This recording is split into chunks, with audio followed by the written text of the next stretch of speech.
तो आइए हम अपने टॉपिक पर आते हैं, लिक्विडिटी ट्रैप। हमारा टॉपिक है आज का लिक्विडिटी ट्रैप, तरलता जाल। ठीक, तरलता जाल। तरलता जाल दो शब्दों से बना है, एक शब्द है लिक्विडिटी, एक शब्द है ट्रैप, तरलता और जाल। ठीक, लिक्विडिटी में आप कहोगे इस लिक्विडिटी का मतलब क्या है, इस तरलता का मतलब क्या है, तो कहा जाता है flowing of money is called liquidity. जो मुद्रा का करेंसी का भाव है, पैसे का भाव है, वही है लिक्विडिटी। अर्थात अगर जब हम कहते हैं कि इकोनॉमी में लिक्विडिटी है, इसका मतलब अगर हम कहें कि इकोनॉमी में लिक्विडिटी है, अगर हम कहें कि ये जो इकोनॉमी है, अगर हम कहें कि ये जो इकोनॉमी है, अगर हम कहें कि इकोनॉमी है, इस इकोनॉमी में लिक्विडिटी है, लिक्विडिटी है, तरलता है, इसका मतलब हम कहेंगे कि इस इकोनॉमी में पैसा खूब घूम रहा है, इस इकोनॉमी में पैसा खूब घूम रहा है। पैसा क्या हो रहा है, इस इकोनॉमी में खूब घूम रहा है। ठीक, इस इकोनॉमी में क्या हो रहा है, पैसा खूब घूम रहा है, खुल गया उसको बंद कीजिए। इस इकोनॉमी में क्या हो रहा है, पैसा खूब घूम रहा है। पैसा घूमने का मतलब हर वर्ग पैसा कमा रहा है, हर वर्ग क्या कर रहा है, पैसा कमा रहा है। मजदूर के पास भी पैसा आ रहा है, किसान के पास भी पैसा आ रहा है, उद्योगपति के पास भी पैसा आ रहा है, कर्मचारी के पास भी पैसा आ रहा है, सबके पास पैसा आ रहा है, अर्थात इकोनॉमी ग्रो रही है। और जब सबके पास पैसा आ रहा है तो सब लोग बेहतर खरीदारी कर रहे हैं।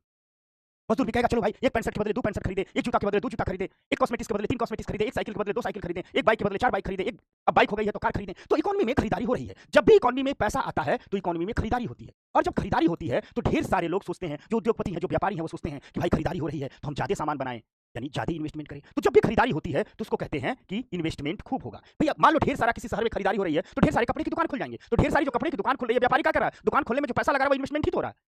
तो जब वो दुकान खरीदने में पैसा लगाएगा, इन्वेस्टमेंट होगा, अर्थात वो क्या करेगा, तो जब ढेर सारी दुकानें खुलेंगी तो कपड़े मिल के कपड़े भी तो बनेंगे। तो कपड़ा मिल वाला कहेगा कपड़े की बड़ी डिमांड है, थोड़ा सा उत्पादन और बढ़ाओ, और कपास खरीदो, किसान के पास और पैसा जाएगा, कहेगा और मजदूर रखो, मजदूर के पास रोजगार जाएगा, कहेगा और बढ़िया बढ़िया कलर ले आओ, तो कलर कंपनी वालों के पास पैसा जाएगा, कहेगा और बढ़िया फैशन के कपड़े बनाओ, फैशन डिजाइनिंग जुड़े लोगों को कपड़ा बनाएगा। अर्थात कुल मिला जुला करके रिश्ता ये है कि यदि इकोनॉमी में लिक्विडिटी है तो इकोनॉमी में इन्वेस्टमेंट होगा।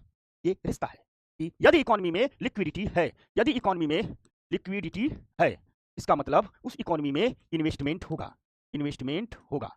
इसी को हिंदी में कहें कि इकोनॉमी में यदि तरलता है, इकोनॉमी में यदि तरलता है तो उस इकोनॉमी में निवेश होगा, उस इकोनॉमी में क्या होगा, निवेश होगा, उस इकोनॉमी में निवेश होगा। किसी भी इकोनॉमी में यदि तरलता है तो उस इकोनॉमी में निवेश होगा। लिक्विडिटी है तो इन्वेस्टमेंट होगा, तरलता है तो निवेश होगा। अब ये तो सिंपल फार्मूला है कि तरलता है तो निवेश होगा।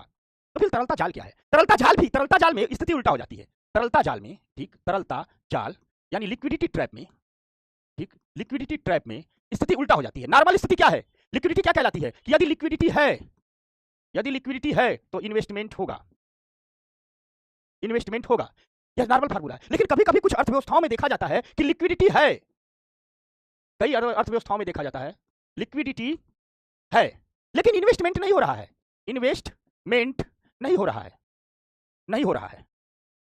और जब लिक्विडिटी है और इन्वेस्टमेंट नहीं हो रहा है, होना क्या चाहिए, जितनी लिक्विडिटी बढ़नी चाहिए उसी के हिसाब से इन्वेस्टमेंट भी बढ़ना चाहिए, यानी जैसे पैसे का बहाव बढ़ना चाहिए, निवेश होना चाहिए। नॉर्मल स्थिति क्या है, ये है कि जैसे जैसे तरलता बढ़ेगी वैसे वैसे इन्वेस्टमेंट बढ़ेगा, ये नॉर्मल स्थिति। लेकिन कभी कभी कुछ देश की अर्थव्यवस्थाओं में देखा जाता है कि तरलता बढ़ रही है लेकिन निवेश नहीं हो रहा है, और जब तरलता बढ़ रही है और निवेश नहीं हो रहा है तो उसी स्थिति को तरलता जाल कहते हैं, लिक्विडिटी ट्रैप कहते हैं। यानी लिक्विडिटी ट्रैप कोई अच्छी स्थिति नहीं है। अच्छी स्थिति तो है कि जैसे जैसे लिक्विडिटी बढ़े वैसे वैसे निवेश बढ़े, लेकिन लिक्विडिटी ट्रैप की स्थिति क्या बता रही है कि पैसे की मात्रा हम बढ़ा रहे हैं लेकिन इन्वेस्टमेंट नहीं हो रहा है। अर्थात हम कह सकते हैं कि किसी भी इकोनॉमी में, किसी भी अर्थव्यवस्था में, किसी भी इकोनॉमी में हम लिक्विडिटी को बढ़ा रहे हैं, ठीक, हम पैसे की मात्रा को बढ़ा रहे हैं, पैसे की मात्रा को बढ़ा रहे हैं, ठीक, लेकिन निवेश नहीं हो रहा है, लोग इन्वेस्टमेंट नहीं कर रहे हैं, नहीं कर रहे हैं, ठीक, लोग इन्वेस्टमेंट नहीं कर रहे हैं, अर्थात लोग खरीदारी नहीं कर रहे हैं, खरीदारी नहीं कर रहे हैं, नहीं कर रहे हैं, लोग खरीदारी नहीं कर रहे हैं, लोग इन्वेस्टमेंट नहीं कर रहे हैं, लोग खरीदारी नहीं कर रहे हैं। और जब लोग इन्वेस्टमेंट नहीं कर रहे हैं, लोग खरीदारी नहीं कर रहे हैं, लोग इन्वेस्टमेंट नहीं कर रहे हैं, लोग खरीदारी नहीं कर रहे हैं, तो इसी स्थिति को हम कहते हैं लिक्विडिटी ट्रैप, लिक्विडिटी ट्रैप, तरलता जाल। यानी हम कहते हैं कि इकोनॉमी में पैसे की मात्रा बढ़ रही है लेकिन इन्वेस्टमेंट नहीं हो रहा है, तो हम कह देंगे कि अर्थव्यवस्था तरलता जाल में फंस गई। अब अगर इसको स्टेप वाइज देखें, इसको हटा दो, यानी अगर हम कहें कि क्या हुई परिभाषा इस लिक्विडिटी ट्रैप की, तो हम कहेंगे लिक्विडिटी ट्रैप की परिभाषा यह हुई कि पैसे की मात्रा इकोनॉमी में बढ़ रही है लेकिन इन्वेस्टमेंट नहीं हो रहा है, यही है लिक्विडिटी ट्रैप। तो याद करो मेरे साथ कि क्या है लिक्विडिटी ट्रैप। तो हम कहते हैं कि अर्थव्यवस्था में पैसे की मात्रा बढ़ा रहे हैं लेकिन लोग खरीदारी नहीं कर रहे हैं। जब अर्थव्यवस्था में पैसे की मात्रा बढ़ती है और लोग खरीदारी नहीं करते हैं तो हम कहते हैं कि अर्थव्यवस्थाएं तरलता जाल में फंस गई, लिक्विडिटी ट्रैप में फंस। यानी एक लाइन में क्या है लिक्विडिटी ट्रैप, तो हम कह सकते हैं ना कि अर्थव्यवस्था में पैसे की मात्रा खूब बढ़ रही है लेकिन इन्वेस्टमेंट नहीं हो रहा है, इन्वेस्टमेंट नहीं हो रहा है। तो हम कहेंगे कि जब पैसे की मात्रा बढ़ रही है और इन्वेस्टमेंट नहीं हो रहा है तो क्या है, लिक्विडिटी ट्रैप है।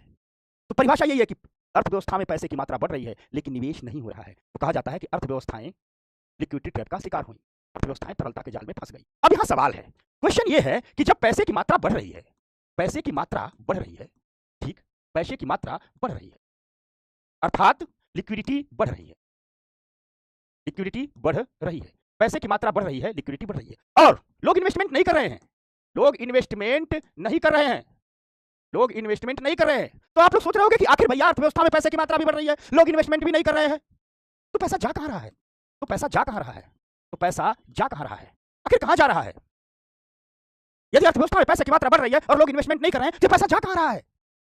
कहां जा रहा है पैसा? तो लोग करते क्या है? होता क्या है कि पैसे की मात्रा बढ़ रही है, इन्वेस्टमेंट नहीं हो रहा है, इसका मतलब लोग खरीदारी नहीं कर रहे हैं, खरीदारी नहीं कर रहे हैं, कर रहे हैं। तो आखिर कर क्या रहे हैं? तो लोग पैसे की बचत कर रहे हैं, बचत कर रहे हैं, लोग पैसा अपने घर में रख रहे हैं, पैसा बैंक से निकाल करके पैसा अपने घर में रख रहे हैं, अपने घर में रख रहे हैं, अपने घर में रख रहे हैं। यानी अर्थव्यवस्था में पैसा बढ़ रहा है, निवेश नहीं हो रहा है, इसका मतलब लोग खरीदारी नहीं कर रहे हैं, तो क्या कर रहे हैं? लोग पैसा बचत कर रहे हैं, पैसे को अपने घर में रहे हैं। तो वही सवाल कि आखिर लिक्विडिटी जब बढ़ती है, पैसा नहीं जा रहा है, लोग निवेश नहीं कर रहे हैं, तो पैसा कहाँ जा रहा है? तो पैसे का लोग बचत कर रहे हैं, पैसा अपने घर में रख रहे हैं। और जब लोग पैसे का बचत करने लगे, पैसा अपने घर में रखने लगे, तो बहुत स्थितियां अच्छी नहीं होती। अब कभी कभी कुछ अर्थव्यवस्था में क्या होता है, कभी कभी कुछ अर्थव्यवस्था में क्या होता है कि अर्थव्यवस्था में लिक्विडिटी बढ़ाई जा रही है, लिक्विडिटी बढ़ाई जा रही है, पैसे की आपूर्ति बढ़ाई जा रही है, पैसे की आपूर्ति बढ़ाई जा रही है, आपूर्ति बढ़ाई जा रही है, समझना, पैसे की आपूर्ति बढ़ाई जा रही है, यानी पैसे की आपूर्ति बढ़ाई जा रही है, लेकिन लोगों ने निवेश नहीं किया, लोगों ने निवेश नहीं किया। तो उस देश का बैंक क्या करता है? सोचता है थोड़ा और आपूर्ति बढ़ाएं। तो और आपूर्ति बढ़ाने के लिए क्या करेगा? उस देश में ब्याज दरें एकदम कम कर दी जाएंगी, ब्याज दरें कम की जाएंगी, ठीक, कम की जाएंगी, ब्याज दरें क्या की जाएंगी? कम की जाएंगी। और जो ब्याज दरें कम की जाएंगी, जो ये ब्याज दरें कम की जाएंगी, देश के लोगों को लगेगा कि ब्याज दरें कम करो। ब्याज दर कम करने का मतलब पैसे की आपूर्ति और बढ़ाओ, पैसे की आपूर्ति और बढ़ाओ, आपूर्ति और बढ़ाओ। अर्थशास्त्री सोचते हैं कि भाई पैसे की आपूर्ति और बढ़ाएंगे तो लोग खरीदारी करने लगेंगे, लेकिन देखा जाता है कि नहीं, पैसे की आपूर्ति और बढ़ी फिर भी लोग खरीदारी नहीं कर रहे हैं। तो सोचते हैं कि चलो थोड़ा और बढ़ा के देखो, ब्याज दरें और कम कर दो, ब्याज दरें और कम करो। लोग सोचते हैं कि ब्याज दरें और कम करो, ब्याज दरें और कम करो, क्या पता आप लोग खरीदें। देखते हैं कि ब्याज दरें और कम कर दिए, यानी पैसे की आपूर्ति और बढ़ा दिए, पैसे की आपूर्ति और बढ़ा दिए, और बढ़ा दिए, लेकिन फिर देखते हैं कि भैया और बढ़ाए और ब्याज दरें कम किए, फिर भी लोगों ने खरीदारी नहीं की, फिर भी लोगों ने खरीदारी नहीं की। तो फिर उस देश के शासी सोचते हैं एकदम मिनिमम कर दो, एकदम बढ़ा दो, यानी एकदम ब्याज दरें हटा ही दो, ब्याज दरें एकदम शून्य कर दो, ठीक, क्या पता अब लोग खरीदारी करने पड़े। तो एक समय आता है जब उस देश में ब्याज दरें एकदम शून्य कर दी जाती हैं, ब्याज दरें शून्य कर दी जाती हैं, शून्य कर दी जाती हैं।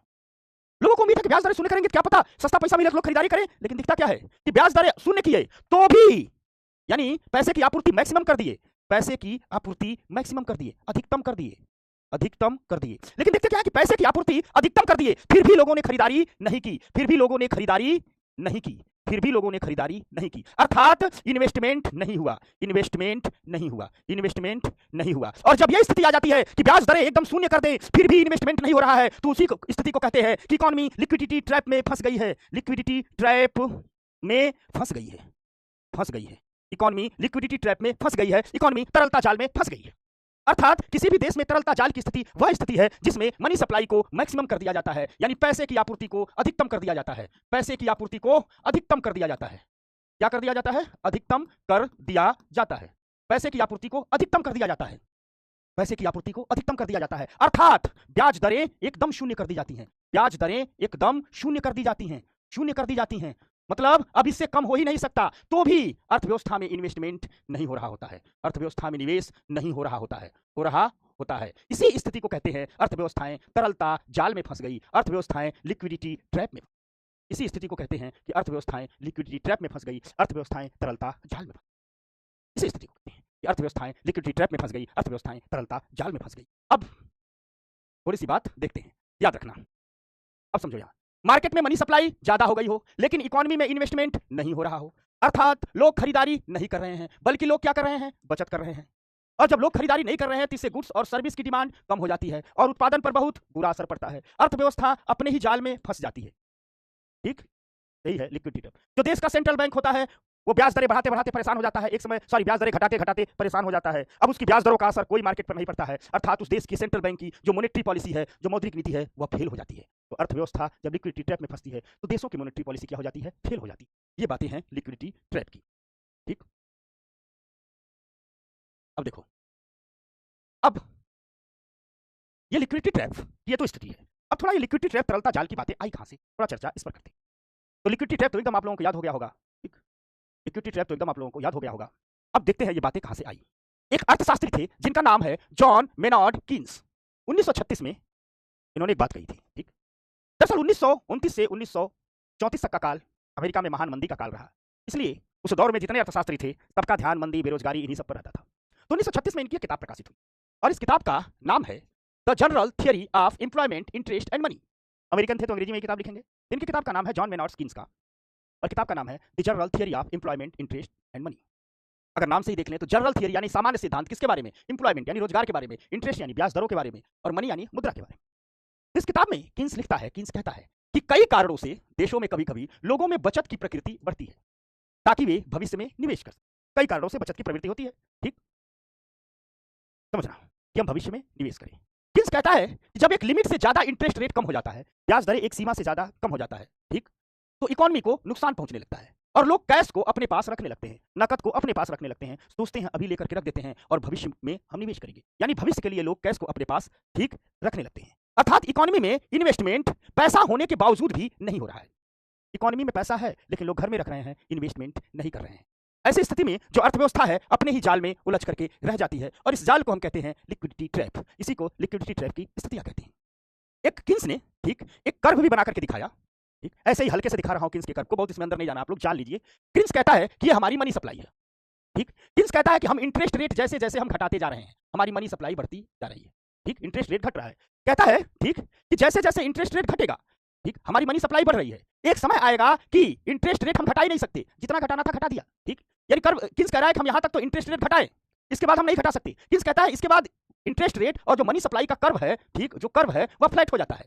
अर्थात अब तक क्या था, इंटरेस्ट रेट घटा रहे थे, मनी सप्लाई बढ़ रही थी। अब यहां है कि इंटरेस्ट रेट हम घटा ही नहीं सकते हैं, इंटरेस्ट रेट अपने मिनिमम पर चली गई है, मनी सप्लाई अपने मैक्सिमम पर चली गई है और इंटरेस्ट रेट और मनी सप्लाई का कर्व एकदम क्या हो जाता है, फ्लैट हो जाता है, ठीक। अर्थात मनी सप्लाई का कर्व फ्लैट हो जाता है और जहां पर मनी सप्लाई का कर्व आकर के फ्लैट हो जाता है, ठीक, उसी स्थिति को कहते हैं, जब भी ये मनी सप्लाई का कर्व फ्लैट होगा तो उस स्थिति को कहा जाएगा कि मनी सप्लाई को अब हम कितना भी बढ़ाएं, लोग इन्वेस्टमेंट नहीं कर रहे हैं। ये कर्व आपके जानकारी के लिए नहीं है, ठीक, यूपीएससी कर्व नहीं पूछती है, लेकिन हमने कीन्स को दिखाने के लिए बता दिया।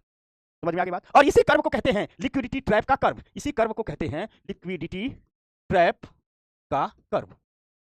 अब क्या ये कभी हुआ है? तो हाँ, यह लिक्विडिटी ट्रैप कई बार हुआ है। 1930 की अमेरिका में जो महामंदी आई थी उसमें लिक्विडिटी ट्रैप हुआ था, ब्याज दरें घटा दी गई लेकिन लोगों ने इन्वेस्टमेंट नहीं किया। 1990 में जापान और रूस में यही लिक्विडिटी ट्रैप की स्थिति आ गई थी, ठीक, लोगों ने निवेश नहीं किया। 2008 में अमेरिका में यही स्थिति आ गई थी, अमेरिका भी मंदी में चला गया था। जो पोस्ट कोविड इकोनॉमिक इफेक्ट है, कई देशों में कोरोना के बाद यही आया है। श्रीलंका तबाह हुआ है, ग्रीस तबाह हुआ है, पाकिस्तान तबाह हुआ है, तमाम देशों में ये लिक्विडिटी ट्रैप की स्थिति हमको कोविड के बाद देखते हैं। ये बात है लिक्विडिटी ट्रैप की, ये कहानी है लिक्विडिटी ट्रैप की। ये रहा लिक्विडिटी ट्रैप की बातें। अब हम कुछ शब्द बताते हैं, कुछ शब्द बताते हैं मुद्रा पर। अब आपकी क्लास ऐसे ही चलेगी, शुरू में आपसे 2-4 मिनट की हालचाल होगी, ठीक, 2 घंटे आपको पढ़ाऊंगा 6 से 8 जो आपका हक है। 8 बजे के बाद पर्सनल बातचीत, जिसकी जो भी, किसी को स्टडी सीखना है, किसी को कुछ सीखना है, किसी को किसी भी क्लास डिस्टर्ब हो रही, ये जो मैं कोशिश रही था अपने पिता के दे दिया तो सो था। एक व्यक्ति उसके पास आता है, युद्ध भूमि में घायल है, बाड़ों के सरसैया पर है, संध्या हो चुकी है, सब लोग जा चुके हैं, मृत्यु के करीब है। एक व्यक्ति आता है और कहता है तुम कर्ण हो ना? तो कर्ण कहता है हाँ। तो बोलता है तुम्हारे एक वचन के बारे में मैंने सुना है। कर्ण बोलता है क्या? तो व्यक्ति बोलता है सुना है कि तुम्हारा वचन है कि तुम्हारे पास से कोई खाली हाथ नहीं जाता है। मैं बहुत गरीब व्यक्ति हूँ, मेरी पुत्री का विवाह करना है। कर्ण कहता है महाराज मुझसे घसीटा नहीं जा रहा है, दूर पर एक पत्थर पड़ा है, थोड़ा दीजिएगा। उस व्यक्ति ने, गरीब व्यक्ति ने पत्थर ला करके दिया। कर्ण उठाया और अपना दांत तोड़ दिया पत्थर मार करके। जब पत्थर मार के दांत तोड़ा तो दूसरा व्यक्ति था, तुरंत हाहाकार करके उसके चरणों पर गिर गया। क्या कर रहे हो महाराज, घायल हो, बाण लगे हुए पूरे शरीर में, अभी आपकी मृत्यु है, आप वैसे ही दर्द से करा रहे हो, ऊपर से खुद अपने आप को दर्द दे रहे हो, पत्थर से अपना दांत तोड़ रहे हो। कर्ण ने कहा मेरे दांत में सोना लगा है, इस सोने इसको बेच करके अपनी पुत्री का विवाह कीजिएगा। बात मृत्यु की नहीं है, बात कष्ट की नहीं है, बात वचन की है। ये हमारे पूर्वज हैं, हम उन्हीं की संतानें हैं। प्राण जाई पर वचन न जाई, इस देश की मिट्टी में है, प्राण जाई पर वचन न जाई। तो आपने वचन दिया था कि हम गुरुजी एफर्ट लगाएंगे, इस क्लास को वर्ल्ड बेस्ट क्लास बनाएंगे। हमने वचन दिया था कि हम अपना एफर्ट लगाएंगे, इस क्लास को वर्ल्ड बेस्ट क्लास बनाएंगे। एफर्ट लगाने का वचन था। क्लास वर्ल्ड बेस्ट बनेगी या नहीं बनेगी, खराब होगी अच्छी होगी, ये तो परिणाम है, हम परिणामों की परवाह नहीं करते हैं, लेकिन एफर्ट की बात तो हुई थी। मैं भी वचनबद्ध हूं एफर्ट लगाने के लिए, आप भी वचनबद्ध हैं। तो आप अपने वचन के बारे में आप जिम्मेदार हैं, आप जानिए लगाएंगे या नहीं लगाएंगे आपका धर्म है, लेकिन मेरे वचन के बारे में मैं जिम्मेदार हूं। याद रखिएगा, मैं भले ही 21वीं शताब्दी में हूं, लेकिन इस देश की मूल्य संस्कृति से मैं प्रेरणा लेता हूं, प्राण जाई पर वचन न जाई। समझ में आ गई बात? तो मैं तो अपना एफर्ट लगा दूंगा। तो आइए, मेरा धर्म मेरी तरफ, आपका धर्म अपनी तरफ, मैं अपनी तरफ से लगाऊंगा, आपकी बात आप जानिए। तो आइए मुद्रा के लिए कुछ शब्द करते हैं। ठीक, एक शब्द आता है हार्ड करेंसी, दुर्लभ मुद्रा। हार्ड करेंसी, दुर्लभ मुद्रा।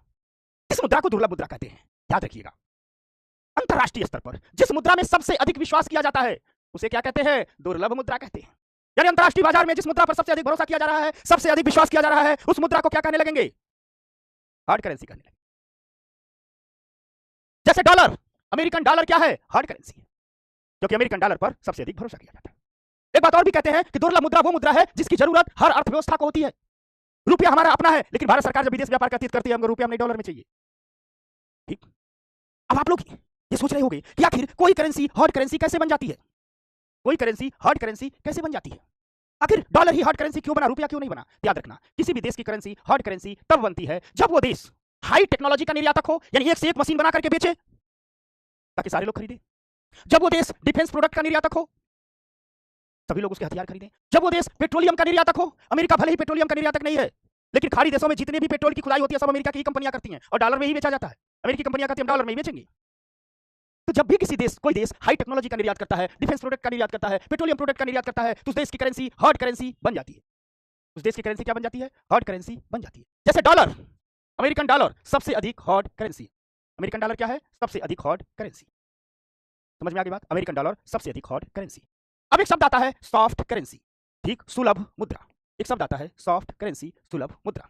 ये क्या है? एक तो है भैया हार्ड करेंसी, तो हार्ड करेंसी मतलब वह करेंसी जिस पर पूरी दुनिया में सबसे अधिक विश्वास किया जाता है, वह करेंसी जिसकी मांग पूरी दुनिया में सबसे ज्यादा है, वह करेंसी क्या है? हार्ड करेंसी है। जैसे डॉलर हार्ड करेंसी। अब बात यह है कि कोई करेंसी हार्ड करेंसी कब बनती है? कोई करेंसी हार्ड करेंसी कब बनती है? तो याद रखना, जब वह देश हाई टेक्नोलॉजी का डिफेंस प्रोडक्ट का, पेट्रोलियम इत्यादि का निर्यात करता है, तो हार्ड करेंसी बन जाती है। अब अगली बात, सॉफ्ट करेंसी। ठीक, देखो, किसी भी देश के लिए सॉफ्ट करेंसी वह करेंसी है जो उसके देश के बाजार में सबसे आसानी से उपलब्ध हो। तो भैया हर देश की मुद्रा उसके लिए क्या हो जाएगी? सॉफ्ट करेंसी हो जाएगी। जैसे रुपया भारत के लिए क्या हो जाएगी? Soft currency. येन जापान के लिए क्या हो जाएगी? Soft currency. युआन चीन के लिए क्या हो जाएगी? सॉफ्ट करेंसी हो जाएगी। तो सॉफ्ट करेंसी ऐसी मुद्रा है जो अपने विदेशी मुद्रा बाजार में, यानी अपने देश का जो मुद्रा बाजार है, ठीक, अपने मुद्रा बाजार में सॉफ्ट करेंसी वह मुद्रा है, किसी भी देश के लिए सॉफ्ट करेंसी किसी देश की वह मुद्रा है जो अपने मुद्रा बाजार में आसानी से उपलब्ध हो। तो किसी देश के मुद्रा बाजार में आसानी से कौन मुद्रा उपलब्ध होती है? जो उस देश की अपनी मुद्रा होती है। ठीक, समझ में आ गई बात? तो डॉलर क्या है? सॉरी, रुपया क्या हो जाएगा भारत के लिए? रुपया भारत के लिए अपने बाजार में, ठीक, रुपया भारत के अपने बाजार में उपलब्ध सबसे, ठीक, सुलभ मुद्रा हो जाएगी। ठीक, तो रुपया भारत के मुद्रा बाजार में उपलब्ध सबसे सुलभ मुद्रा हो जाएगी। तो भारत के लिए सुलभ मुद्रा क्या है? रुपया। और दुर्लभ मुद्रा क्या है? डॉलर। किसी भी देश के लिए, पूरी दुनिया के हर देश की मैं बात कर रहा हूं, सुलभ मुद्रा क्या है? उस देश की अपनी मुद्रा। जैसे चीन की अपनी मुद्रा युआन है, तो चीन की अपनी मुद्रा युआन उस देश की क्या हो जाएगी? सुलभ मुद्रा। वहीं चीन के लिए भी दुर्लभ मुद्रा क्या होगी? डॉलर होगी। दुनिया में डॉलर दुर्लभ मुद्रा। ब्रिटेन है, ब्रिटेन की मुद्रा है पाउंड, तो ब्रिटेन के अपने बाजार में पाउंड क्या होगी? सुलभ मुद्रा होगी। लेकिन ब्रिटेन के लिए भी डॉलर क्या हो जाएगी? दुर्लभ मुद्रा हो जाएगी। ठीक, समझ में आ गई बात? अब आओ, अब एक है हॉट करेंसी। एक है हॉट करेंसी। ठीक, अब देखो समझाता हूं, एक एग्जांपल देता हूं। साउथ ईस्ट एशिया के देश हैं, दक्षिण पूर्व एशिया के देश हैं, उसी घटना से इस हॉट करेंसी का कॉन्सेप्ट आया, उस मुद्रा का कॉन्सेप्ट हुआ। क्या, जो दक्षिण पूर्व एशिया के देश हैं, इनमें 1996-97 में आर्थिक संकट आ गया और इन देशों में अमेरिका ने बहुत पैसा लगा लिया। ठीक, यानी इन देशों में खूब अमेरिकन डॉलर लगा हुआ है। साउथ ईस्ट एशिया के देशों में खूब अमेरिकन डॉलर लगा हुआ है। ठीक, अमेरिका के दम पर इन्होंने विकास किया। लेकिन यूएस ने यहां डॉलर तो लगाया है। हुआ क्या कि जब इन देशों में आर्थिक संकट आया, ठीक, तो यूएस इन देशों से क्राइसिस के समय तेजी से अपनी मुद्रा निकालने लगा। वहां के बैंकों में जितना डॉलर दिया था सब अमेरिका में वापस लेने। तो जिस वक्त इस देश से डॉलर निकल रहा था, तेज गति से बाहर निकल रहा था, उस समय, ठीक, यही डॉलर जो कि दुर्लभ मुद्रा था तब्दील हो गया हॉट करेंसी। यानी समझना, जो दुर्लभ मुद्रा होती है, जो हॉट करेंसी होती है, वो हर देश में लगी हुई है। जब हर देश में काम कर रही है तो उस समय क्या है? वो दुर्लभ मुद्रा है। लेकिन अगर उस देश में कोई संकट आ जाए और तेजी से वो दुर्लभ मुद्रा निकलने लगे, अपने देश जाने लगे, तो उस वक्त जब तेजी से वो दुर्लभ मुद्रा निकल रही है, उस वक्त वही दुर्लभ मुद्रा हॉट करेंसी कहलाने लगती है। यानी हॉट करेंसी एक प्रकार से दुर्लभ मुद्रा का अस्थायी नाम है। ठीक, हॉट करेंसी तब होती है जब वो तेजी से बाहर निकल रही है। जैसे एक एग्जांपल और बता रहा हूं। ठीक, इंडिया, ठीक, और यूएसए। इंडिया के शेयर बाजार में, इंडिया के मनी मार्केट में, इंडिया के कैपिटल मार्केट में ढेर सारा अमेरिकी निवेश है। यूएस डॉलर खूब निवेश किया गया। तो भारत के लिए या यूएस डॉलर क्या है? भारत के लिए यूएस डॉलर है दुर्लभ मुद्रा। ठीक, और यह देश के विकास में योगदान दे रहा है, खूब अमेरिकन इन्वेस्टर ने पैसा लगाया। लेकिन जब कोरोना की दूसरी लहर आई तो पूरी दुनिया ने मान लिया कि सब बचेगा, भारत नहीं बचेगा। इतनी घनी जनसंख्या वाला देश, लोग करीब करीब सट सट के रहते हैं, एक दूसरे से गले मिला हाथ मिला बिना मानते ही नहीं है, हमारी प्राइमरी हेल्थ सर्विस बहुत अच्छी नहीं है। तो कोविड में क्या हुआ, कोविड के काल में क्या, अमेरिका ने कहा कि भारत नहीं बचेगा। तो अमेरिका ने भारत के शेयर बाजार में जितने शेयर खरीदे थे औने पौने दामों पर बेच के वापस जाने लगा। यानी कोविड के काल में शेयर बाजार से अमेरिका अपना डॉलर, अपनी मुद्रा, अपना डॉलर तेजी से बाहर निकालने लगा, तेजी से बाहर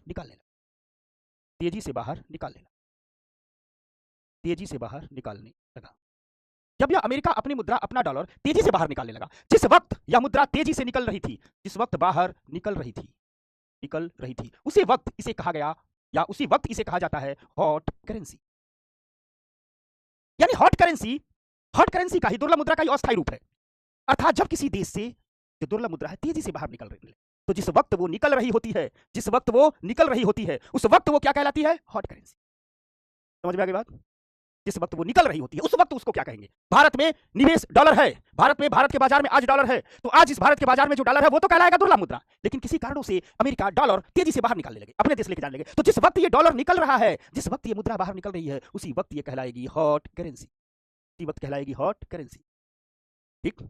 तो हम कह सकते हैं कि यह दुर्लभ मुद्रा हॉट करेंसी का अस्थायी नाम है, ठीक। तेज गति से बाहर निकलने वाली दुर्लभ मुद्रा को ही हॉट करेंसी कहते हैं, विशेष करके जब वो बाहर निकल रही होती है उस समय उसको हॉट करेंसी बोलते हैं, ठीक।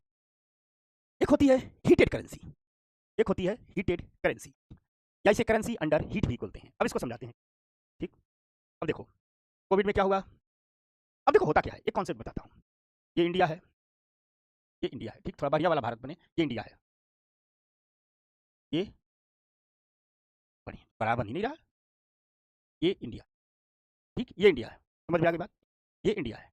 अब इसमें क्या होता है कि मान लो कोई यूएस का इन्वेस्टर है, कोई यूएसए का इन्वेस्टर है, वो भारत के शेयर बाजार में आ रहा है निवेश कर, ठीक। तो अपने भारत के शेयर बाजार में आ रहा है निवेश कर, ठीक, भारत के शेयर मार्केट में वो निवेश करेगा, ठीक। भारत का शेयर मार्केट है, यहाँ पर वो क्या करेगा, निवेश करेगा। समझना, ये इंडिया के शेयर मार्केट में निवेश करेगा। अब ये यहाँ से लेकर के आ रहा है डॉलर, तो भारत के शेयर बाजार में डॉलर में थोड़ा शेयर खरीदेगा। यहाँ से अगर ये डॉलर लेकर के आ रहा है, तो यह डॉलर लेकर के, अपना डॉलर लेकर के जाता है आरबीआई के पास, यानी कहाँ गया, आरबीआई के पास, और ये आरबीआई को डॉलर देता है, और डॉलर इससे आरबीआई ले लेती है, बदले में इसको आरबीआई क्या दे देती है, रुपया दे देती है, और यह रुपया शेयर बाजार में निवेश कर। आरबीआई का बहुत फायदा होता है, आरबीआई को डॉलर मिलता है, रुपया देती है, इससे आरबीआई के रुपये की क्या होती है, डिमांड बढ़ती है, आरबीआई का रुपया मजबूत। समझ में आ गई बात? लेके आ रहा है डॉलर और कह रहा है आरबीआई से डॉलर लो, आरबीआई डॉलर को तो ललचाती हुई निगाह से देखते एकदम मुंह में लाट टपकने लगता है, पानी आ जाता है। इसे आरबीआई गवर्नर करता है, डॉलर दो, रुपया मिलेगा, डॉलर दो, तो डॉलर देता है, रुपया लेकर के शेयर मार्केट में इन्वेस्टमेंट करने आता है। अब जब इसे भारत से बाहर जाना होता है तो इसने इन्वेस्ट करके क्या कमाया है, रुपया कमाया है। लेकिन अमेरिका रुपया लेकर के थोड़ा जाएगा, अब वो तो डॉलर लेके जाएगा, तो ये रुपया लेकर के आरबीआई के पास जाता है, और आरबीआई से कहता है ये रुपया लो अपना, इसके बदले हमें तेजी से क्या दे दो, डॉलर, और ये डॉलर लेकर के अपने देश चले जाएगा। ये रोज की प्रक्रिया होती रहती है, डॉलर आते रहता है, रुपया जाते रहता है, नॉर्मल स्थिति में मेंटेन होते रहता है। 2-4 लोग आएंगे डॉलर लेकर के, ठीक, 2-4 लोग डॉलर लेकर के आएंगे, कहेंगे रुपया दो, इन्वेस्ट करेंगे, पैसा कमाएंगे, तो 2-4 लोग पैसा कमा के रुपया लेके जाएंगे, आरबीआई कहेंगे रुपया लो, डॉलर दो, ये प्रक्रिया चलती रहती है। लेकिन कभी कभी क्या होता है, जैसे कोविड में क्या हुआ था, कभी कभी क्या होता है कि मान लो शेयर मार्केट में जितने इन्वेस्टर हैं, विदेशी जितने इन्वेस्टर हैं, सबने रुपया ही कमाया हुआ है। अब सबको लगता है कि हम अपने देश चलें, तो सारे सब रुपया लेकर के आरबीआई के पास जाएंगे, और कहेंगे हमें डॉलर दीजिए, अब सब लोग रुपया लेके आरबीआई के पास जा रहे हैं, कहेंगे डॉलर दीजिए, तब उसमें आरबीआई के पास रुपया इतना ज्यादा हो जाएगा, सब लोग रुपया लेके आ रहे हैं, कह रहे डॉलर दीजिए, यानी रुपये को कोई पूछ नहीं, लो अपना रुपया दो, हमारा डॉलर, हम चले, ठीक। ऐसे में क्या होता है कि डॉलर की बड़ी डिमांड हो जाती है, और ये डॉलर लेके आ रहा है, और आपके ही देश में, आपके संस्थान में आपके रुपए पर बहुत प्रेशर आ जाता है, और इस रुपए का मूल्य गिरने लगता है। उस समय जो आपका रुपया होता है, आपको जो करेंसी होती है, उस समय जब यह दबाव में है, क्योंकि सभी लोग विदेशी डॉलर लेकर के बाहर जा रहे हैं, आपके रुपये को आपको दे रहे हैं, उस समय इस रुपये को कहा जाता है करेंसी अंडर हीट, या उसी समय इस रुपये को कहा जाता है हीटेड करेंसी। दबाव में कौन है, रुपया है,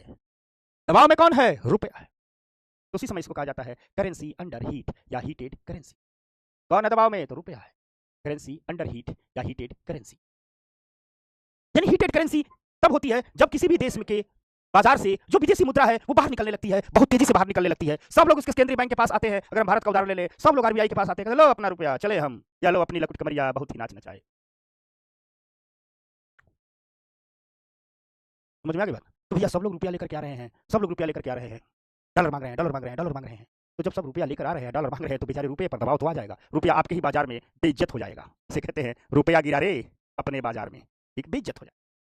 और जब इसे बेचारा रुपया बेइज्जत हो जाएगा तो समय इस रुपये को कहा जाएगा करेंसी अंडर हीट या हीटेड करेंसी। वही,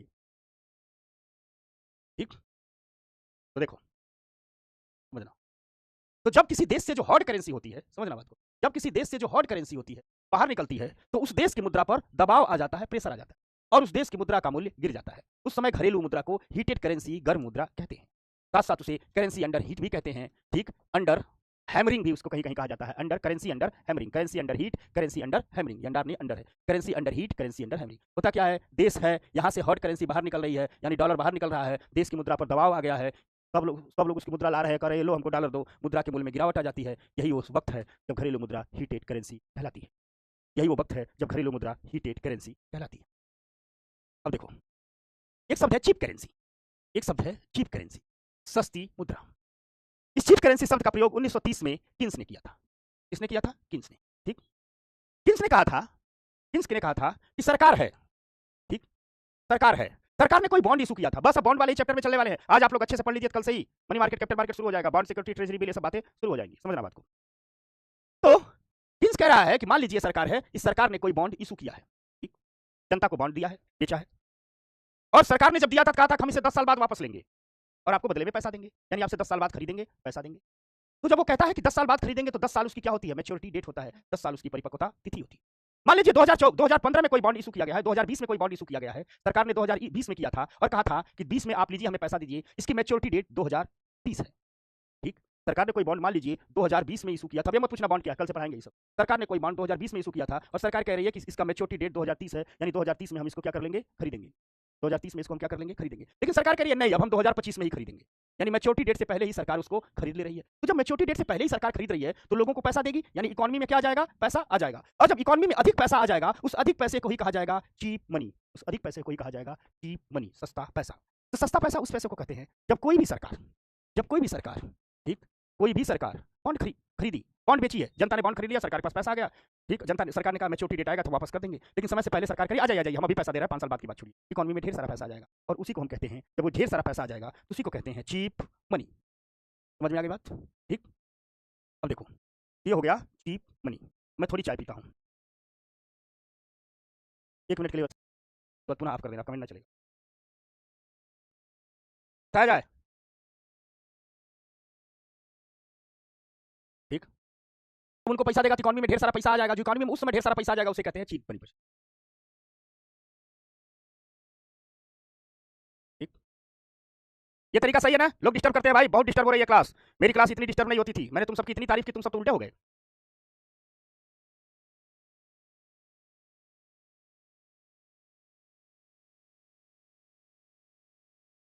ठीक ना? अब बंद कर दीजिए, बंद करके चले जाइए, 8 बजे। चलिए, अब एक शब्द आता है डियर करेंसी, महंगी मुद्रा, ठीक। एक शब्द आता है डियर करेंसी, महंगी मुद्रा, तो क्या कहते हैं, ठीक। कभी कभी सरकारें क्या करती हैं, बहुत आकर्षक बॉन्ड इशू करती हैं, सरकारें बहुत आकर्षक बॉन्ड इशू करती हैं। कुछ लोग सोच रहे होंगे बॉन्ड क्या है, तो आज की क्लास बस धैर्य से पढ़ लो, कल बॉन्ड आ जाएगा। तो कभी कभी सरकारें क्या करती हैं, बहुत आकर्षक बॉन्ड को इशू करती हैं, अर्थात वो बॉन्ड जो ज्यादा फायदा दे। आकर्षक बॉन्ड का मतलब क्या होता है? ऐसा थोड़ा इनका मेकअप करके इशू करेंगी, वह बॉन्ड जो ज्यादा ब्याज दर दे, ज्यादा फायदा दे। तो जब सरकारें आकर्षक बॉन्ड इशू करेंगी जो ज्यादा फायदे वाली होंगी, तो लोग क्या करेंगे? उस बॉन्ड को खरीदेंगे, ये भी खरीदेंगे, ये भी खरीदेंगे, लोग खरीदेंगे, जो लोग हैं इस बॉन्ड को खरीदेंगे। कितनी मेहनत करता हूं तुम लोगों के लिए, चित्र बनाता हूं ताकि तुम लोग अच्छे से समझेंगे, कॉन्सेप्ट क्लियर हो रहा होगा, और तुम लोग आकर के बदमाशी करते हो, सारे लोग नहीं, कुछ लोग। सोचो, इस राष्ट्र का सबसे बड़ा दुर्भाग्य है, इस राष्ट्र को अच्छे शिक्षक मिलने बंद हो गए हैं, बहुत कम संख्या में लोग बचे।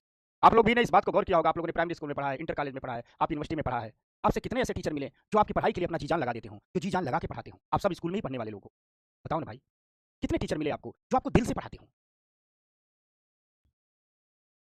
क्योंकि प्री में तो ऑब्जेक्टिव होता है, वहां भेदभाव है नहीं है, प्री हिंदी मीडियम पास ही नहीं कर पाता है, बहुत कम लोग पास करते हैं। तो भैया जब 500 लोग मेंस देंगे, 50 लोग सेलेक्ट होंगे। कोई भी हिंदी मीडियम का विद्यार्थी ढंग से पढ़े तो देखो टॉप करेगा, मीडियम का कुछ नहीं फर्क पड़ता है। मीडियम का फर्क हम तब मानते जब 10,000 लोग मेंस देते, 5,000 लोग मेंस देते और 50 सेलेक्ट होते। जब 500 ही लोग मेंस दे रहे हैं, पता चला 14,000 लोग मेंस दिए थे तो 13,500 अंग्रेजी मीडियम वाला दे रहा है, 500 हिंदी मीडियम वाला दे रहा है। तो 500 भी दे रहा है तो उसमें से 10 सेलेक्ट हो रहा है, 50 सेलेक्ट हो रहा है, बहुत बड़ा रेशियो है। और ये प्री क्यों नहीं पास करते हैं? क्योंकि ये टीचर के हिसाब से नहीं पढ़ते, टीचर को अपने हिसाब से पढ़वाना चाहते हैं। जीवन का सबसे बड़ा प्रेरणा कोई इंस्टाग्राम बनाने वाला है, ठीक, विद्यार्थी में, और इसको हम ही जो पैसा लेते हैं शिक्षक का की परम से जिंदा से खूब खरीदारी कर लेते हैं, ठीक, और करती हैं तो आकर्षक बॉन्ड, मतलब ऐसे बॉन्ड जिस पर ब्याज दरें खूब मिल रही है, बढ़िया कमाई होगी, तो लोग क्या कर लेते हैं, लोग उस बॉन्ड की खूब खरीदारी कर लेते हैं, ठीक, और बदले में पैसा कहां चला जाता है, सरकार के पास। जब लोग खरीदारी करेंगे तो सरकार के पास पैसा आ जाएगा, और जब सरकार के पास अधिक पैसा आ जाता है तो जो अधिक पैसा तुरंत आ गया है वही अधिक पैसा डियर करेंसी कहलाती, वही अधिक पैसा डियर करेंसी कहलाती। एक बार फिर समझिए, सरकार क्या करती है, सरकार क्या करती है, तो सरकार, ठीक, सरकार क्या करती है, जो सरकार होती है यह बहुत ही अट्रैक्टिंग, बहुत ही, ठीक, यह सरकार क्या करती है कि यह बहुत ही अट्रैक्टिंग, बहुत ही आकर्षक बॉन्ड इशू करती है। कभी कभी आकर्षक इसलिए करती है कि लोग जल्दी जल्दी खरीदारी करें, तो लोग क्या करते हैं, इस आकर्षक बॉन्ड मतलब अधिक ब्याज दरों वाला बॉन्ड, तो लोग इस बॉन्ड को खूब तेजी से खरीदेंगे। जब लोग बॉन्ड खरीदेंगे पैसा किसको देंगे, खरीदते पैसा देते हैं, पैसा किसको देंगे, सरकार को, यानी सरकार के पास ढेर सारा पैसा आ जाएगा। जो सरकार के पास ढेर सारा पैसा आ जाएगा उसी पैसे को डियर करेंसी कहते हैं, उसी पैसे को क्या कहते हैं, डियर करेंसी कहते हैं। ये रहा डियर करेंसी। अब एक होता है हेलीकॉप्टर करेंसी, ठीक, एक व्यक्ति हुआ मिल्टन फ्रीडमैन, उसने हेलीकॉप्टर करेंसी की बात की, यह एक काल्पनिक अवधारणा है, ठीक, समझ में आ गई बात, कोई प्रयोग नहीं किया, एक दो लोग प्रयोग भी किए, बर्बाद हो गए, ठीक। तो मिल्टन फ्रीडमैन ने कहा, एक कल्पना की, उसने कहा कि जब मंदी आ जाए, जब भी किसी देश में मंदी आ जाए, तो उसने कहा कि केंद्रीय बैंकों को क्या करना चाहिए, खूब ढेर सारा नोट छाप लेना चाहिए, और छाप करके हेलीकॉप्टर में भर भर करके लोगों के गांव में शहर में गिरा दो, तो अब लोग नोट इकट्ठा कर लें और खूब खरीदारी करें। बड़ा खतरनाक चीज है, एक आध लोगों ने ऐसा किया, ऐसा बर्बाद हुए कि पूछो मत, तो इसको कोई लागू नहीं करता है, लेकिन एक शब्द है हमने कहा बता दें, तो हेलीकॉप्टर करेंसी, मिल्टन फ्रीडमैन इसका नाम दिया था। मिल्टन फ्रीडमैन कहता है कि मंदी के समय जो केंद्रीय बैंक हैं, इन केंद्रीय बैंकों को मुद्रा की छपाई करके लोगों में बांट देनी चाहिए। क्या करनी चाहिए, लोगों में बांट देनी चाहिए। जब मुद्रा की छपाई करके लोगों में बांट देगा, उसी मुद्रा एकदम ऐसे बांट दो, लो भैया ले जाओ, उसी को कहा गया हेलीकॉप्टर करेंसी। समझ में आ गई बात, उसी को क्या कहा जाएगा, हेलीकॉप्टर करेंसी। छपाई करके लोगों में बांट देना चाहिए, उसी को क्या कहा जाएगा, हेलीकॉप्टर करेंसी, ठीक। तो मिल्टन फ्रीडमैन ने हेलीकॉप्टर करेंसी के कॉन्सेप्ट को दिया था। उसने कहा था जब किसी भी देश में मंदी हो, तो मंदी के समय देश का जो केंद्रीय बैंक हो, केंद्रीय बैंक को अपनी मुद्रा की छपाई करके लोगों में क्या करना चाहिए, बांट देनी चाहिए, ठीक, और छो मुद्रा की छपाई करके बांट देनी चाहिए, तो वही करेंसी क्या हो गई, हेलीकॉप्टर करेंसी, ठीक। आ जाइए, ये रही मुद्रा की बात, ठीक, ये रही मुद्रा की बात। अब थोड़ी बात करते हैं डिजिटल मुद्रा की, उस डिजिटल मुद्रा की जिसे भारत की आरबीआई ने जारी किया, ठीक, उस डिजिटल मुद्रा की बात जिसे भारत की आरबीआई ने जारी किया है, यानी डिजिटल करेंसी, डिजिटल करेंसी।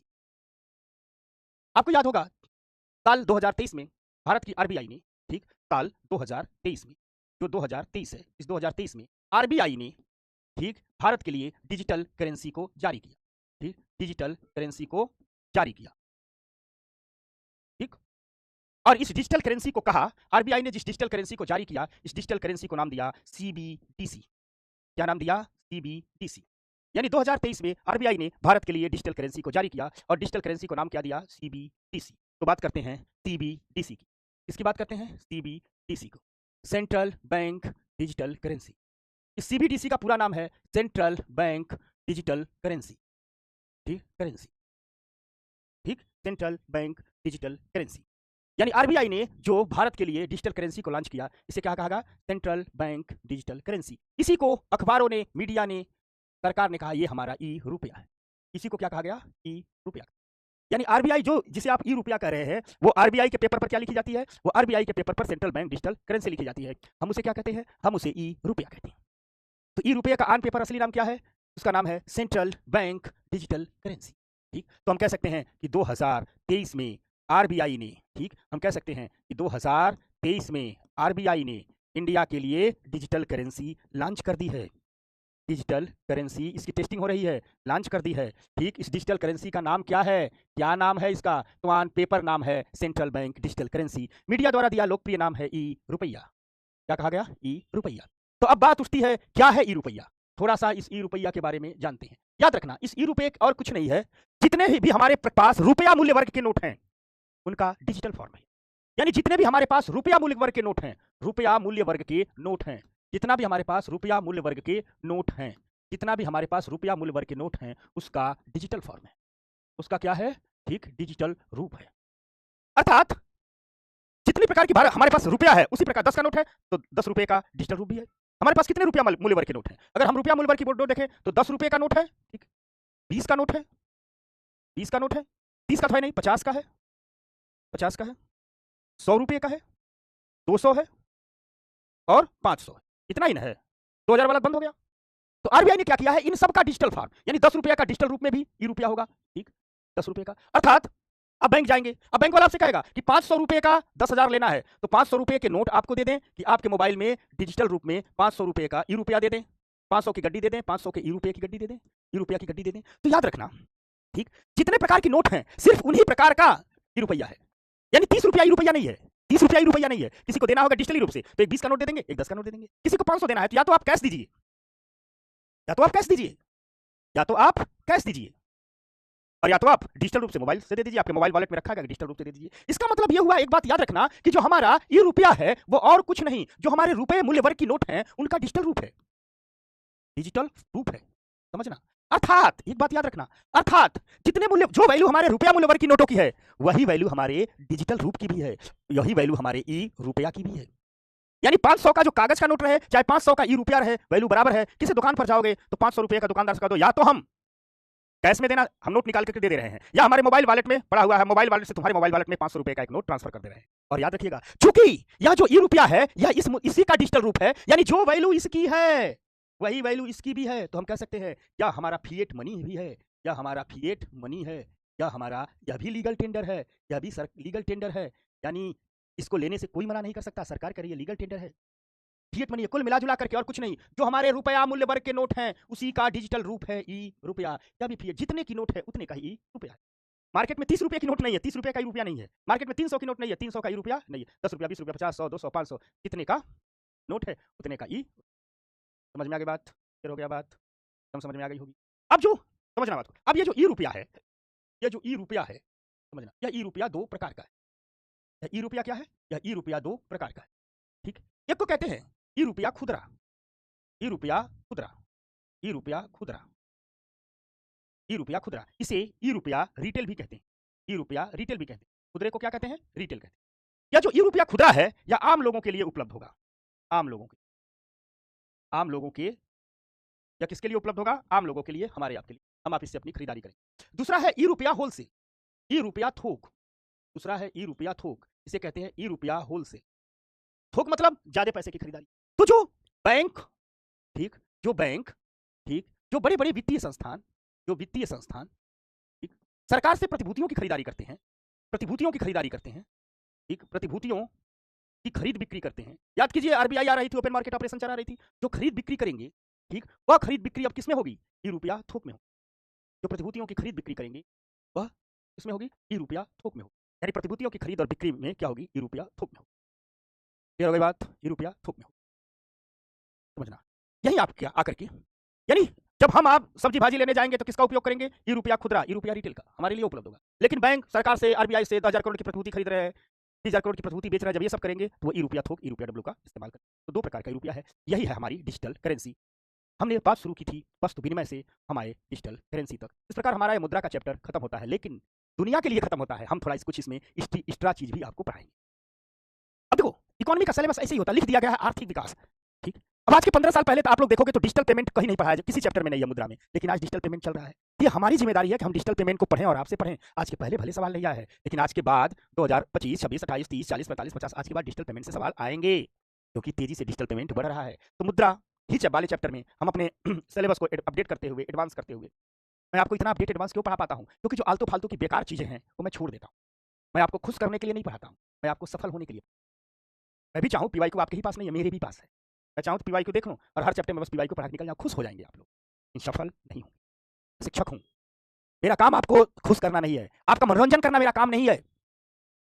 मेरा काम है आपका भविष्य निर्माण, मेरा काम है आपके भीतर जागरण करना। समझ में आ गई बात में? तो अगर आप लोग मुझसे नाराज हो जाइए, आप लोग मुझको मनी मन गालियां दीजिए, और इससे अगर आपका भविष्य निर्माण होता है तो मैं खुश हूं।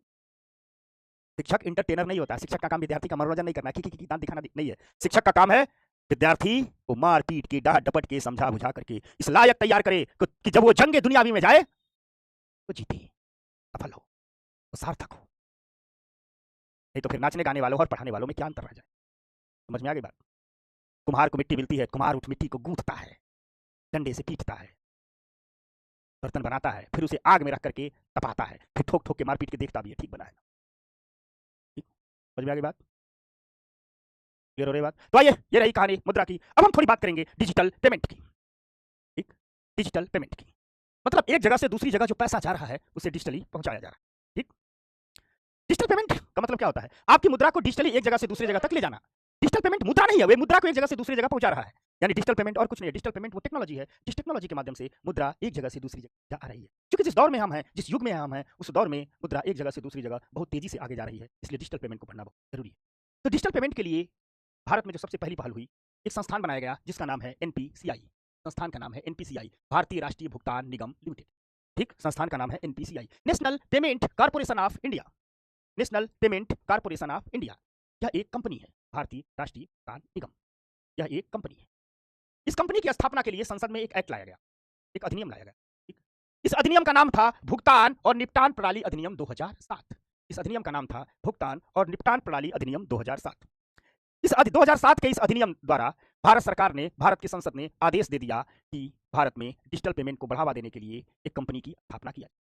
भारत सरकार ने जब आदेश दे दिया तो भारत की आरबीआई और भारतीय बैंक संघ, भारतीय बैंक संघ मतलब सभी बैंकों का एक संगठन, भारत की आरबीआई और भारतीय बैंक संघ ने पहल करके भारतीय भुगतान निगम, ठीक, भारतीय राष्ट्रीय भुगतान निगम की स्थापना की।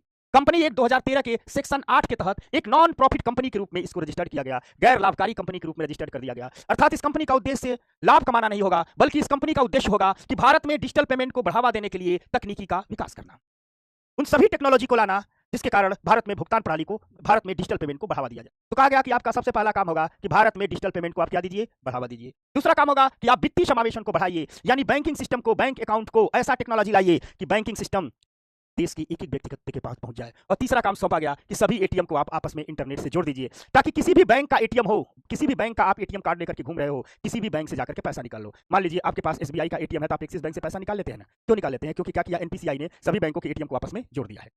यानी कुल मिलाजुला करके जो मुकम्मल कार्य था इस एनपीसीआई का, वही था कि भारत में डिजिटल पेमेंट को बढ़ावा देने के लिए तकनीकी का विकास किया जाए, ये था। अब समझना, तो एनपीसीआई ने बहुत बढ़िया काम किया, और एनपीसीआई ने जो बहुत बढ़िया काम किया, उस बहुत बढ़िया काम में, ठीक, जो सबसे बड़ी क्रांति लाई उसे कहते हैं यूपीआई, यूनिफाइड पेमेंट इंटरफेस।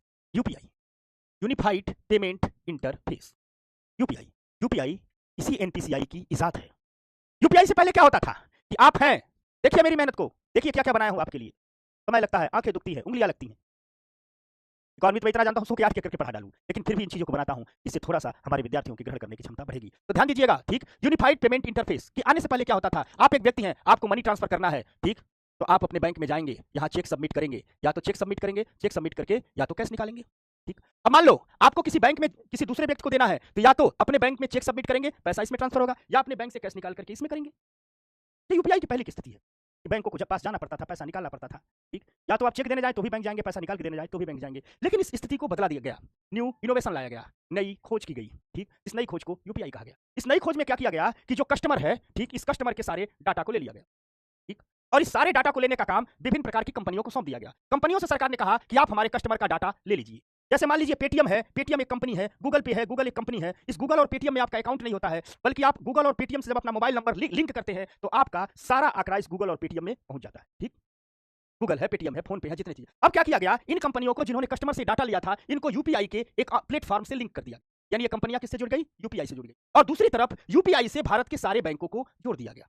अब मान लीजिए यह कोई व्यक्ति है, किसी दूसरे के अकाउंट में पैसे ट्रांसफर करना चाहता है, तो इसको एक सिस्टम दे दिया गया।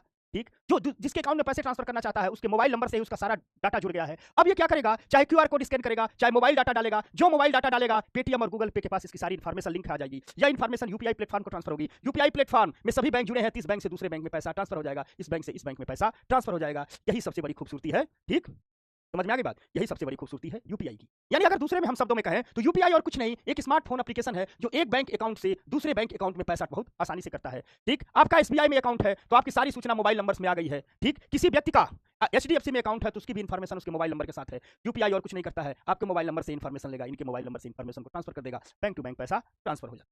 ठीक, तो ये तो है स्मार्टफोन के लिए यूपीआई। लेकिन यूपीआई ने गैर स्मार्टफोन वालों के लिए भी एप्लीकेशन विकसित किया है। यानी जो लोग फीचर फोन चलाते हैं, अर्थात जो लोग बटन वाला फोन चलाते हैं, उनके लिए भी एप्लीकेशन विकसित किया है। तो जो विदाउट स्मार्टफोन वाले लोग हैं उनके लिए एनपीसीआई ने माइक्रो एटीएम विकसित किया है। इतना बड़ा डिब्बा सा रहता है, इस माइक्रो एटीएम में यहाँ जाइए, ठीक, और आधार नंबर डालिए या आधार कार्ड डालिए, आधार नंबर तो ऐसा कर दीजिए। जो आधार नंबर डाल देंगे क्यों उसके मशीन में वो कहेगा उंगली रखिए, तो आप अपना फिंगर रखेंगे, जो आपने ऐसा उंगली रखा आपका आधार नंबर आपकी उंगली से मैच हो गया, और जो आपका आधार नंबर आपका उंगली से मैच हो गया ये हरा वाला बटन दब जाएगा, ठीक, फिंगर स्कैन करने के बाद ये हरा बटन दबेगा और मनी ट्रांसफर हो जाएगा, ठीक, पेमेंट हो जाएगा। समझ में आ गई बात? मनी तो मान लो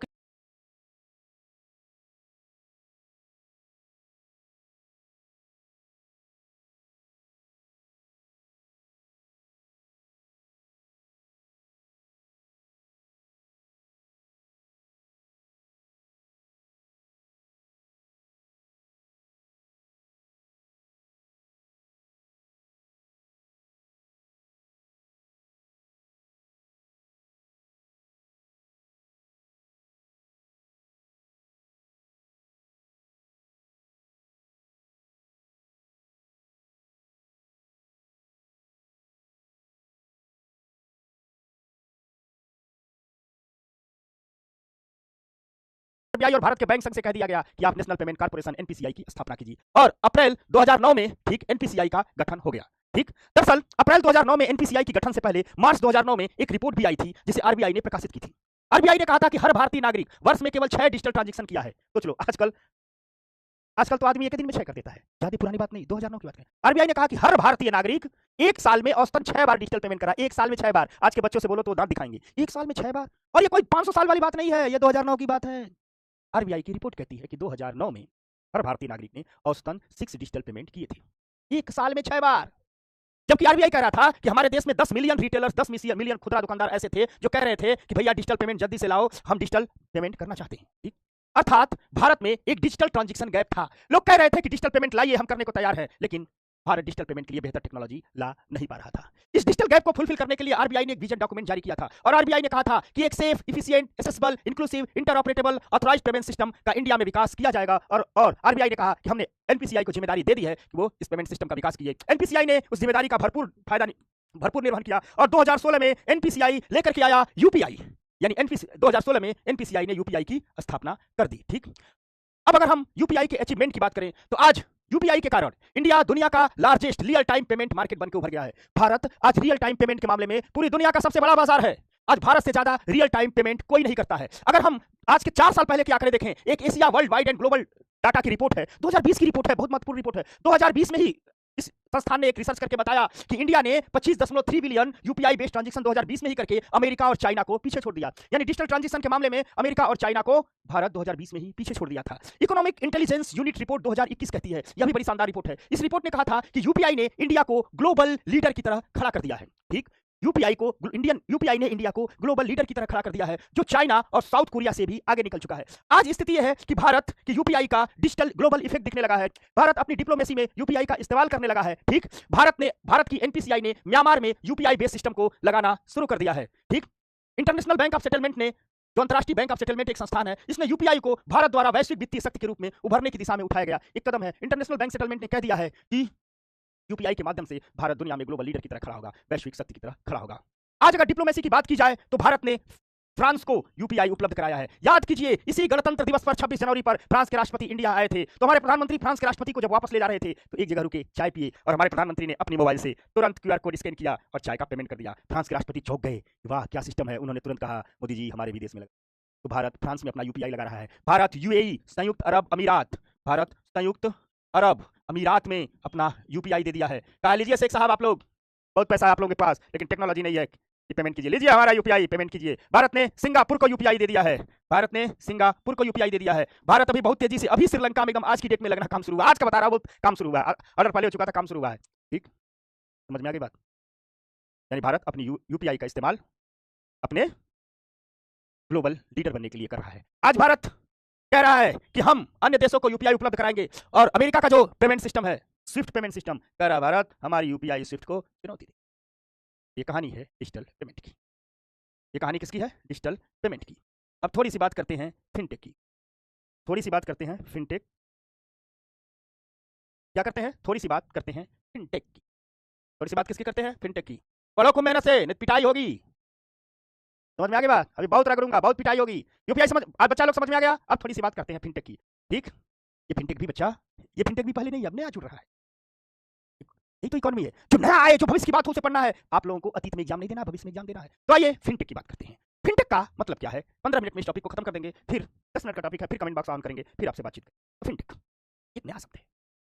फिनटेक, फिनटेक, फिनटेक कहां से आया सब? तो क्या गया? एक शब्द है फाइनेंशियल, इस फाइनेंशियल के फिन को निकाल लिया गया, इस फाइनेंशियल के फिन को निकाल लिया गया। और एक शब्द है टेक्नोलॉजी, इस टेक्नोलॉजी के टेक को निकाल दिया गया और कहलाया फिनटेक। यानी फाइनेंशियल के फिन को और टेक्नोलॉजी के टेक को निकाल करके बना दिया गया फिनटेक। आप कहोगे गुरुजी फाइनेंशियल के फिन को निकाला गया, टेक्नोलॉजी को टेक को निकाला गया, काहे निकाल रहे हो? इसलिए निकाल रहे हैं कि फिनटेक और कुछ नहीं है। जब हम वित्तीय कार्यों में प्रौद्योगिकी का इस्तेमाल करने लगते हैं, इसी को फिनटेक कहा जाता है। यानी जितने भी पैसे के लेन देन में जहां भी हम टेक्नोलॉजी का इस्तेमाल करते हैं, तो उसको क्या कहा जाता है? फिनटेक कहा जाता है। फिनटेक और कुछ नहीं है। जब पैसे के लेन देन में एक जगह से दूसरे जगह तक पैसा भेजने में तकनीक का इस्तेमाल हो, प्रौद्योगिकी का इस्तेमाल हो, तो उसको हम क्या कहेंगे? फिनटेक कहेंगे। अभी जो हमने आपको यूपीआई पढ़ाया वो क्या है? वो फिनटेक का ही हिस्सा है, वही फिनटेक है।